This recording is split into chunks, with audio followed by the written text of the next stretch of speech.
రెడ్డిని ఒకటే అడుగుతున్నా, నీకు నిజంగా ఎన్టీ రామారావు గారి మీద ప్రేమ ఉందా? ఓట్ల కోసం తప్ప 2 ఏళ్ళు ఎన్టీ రామారావు ఎందుకో యాదికి రాలేదు. ఎన్టీ రామారావు గారి విషయంలో కాంగ్రెస్ పార్టీ చేసింది ఏందో తెలుసా మీకు? 2004లో అప్పటిదాకా శంషాబాద్ విమానాశ్రయం పేరు ఎన్టీఆర్ విమానాశ్రయం అని ఉండే. కాంగ్రెస్ రాగానే ఎన్టీఆర్ పేరు రద్దు చేసిన మాట వాస్తవం కాదా? ఎన్టీఆర్ పేరు తీసేసి రాజీవ్ గాంధీ పేరు పెట్టింది నీ దిక్కుమాలిన కాంగ్రెస్ పార్టీ కాదా రేవంత్ రెడ్డి? అసలు నీకు తెలుసా ఎన్టీఆర్ నీ పార్టీ ఎట్లా అవమానించిందో?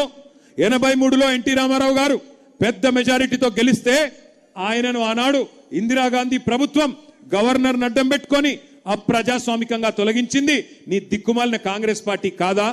గుర్తుందా నీకు? అసలు నీకు తెలుసా? అప్పుడు నువ్వు యాడున్నావో ఏ పార్టీలు ఉన్నావో ఎవరికి తెలియదు. ఇవాళ ఈయనకు ఎన్టీ రామారావు గారి మీద తెగ ప్రేమ పొంగుతున్నది.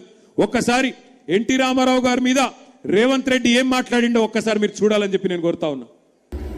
84లో ఎన్టీ రామారావు గారు తిరిగి ముఖ్యమంత్రి అయిన తర్వాత వారు ఏమనుకున్నారంటే, నేను దైవాంశ సంభూతుడిని, కృష్ణుడిని నేనే, రాముడిని నేనే, ఇంద్రుడిని నేనే, చంద్రుడిని నేనే, అందరు కలిసి మీరు నా పాదాలకు మొదలిల్లండి అని చెప్పి ప్రజాస్వామ్య స్ఫూర్తికి విరుద్ధంగా. అర్థమైందా అసలు కథ? ఎన్టీ రామారావు ఒక అహంకారము, దేవుణ్ణి అనుకున్నాడు అని ఆ రోజు మాట్లాడిన కాంగ్రెస్ ముఖ్యమంత్రి ఇవాళ ఓట్లు రాగానే ఓట్ల కోసం నేను ఎన్టీఆర్ గారి విగ్రహం పెడతా అంటుండు.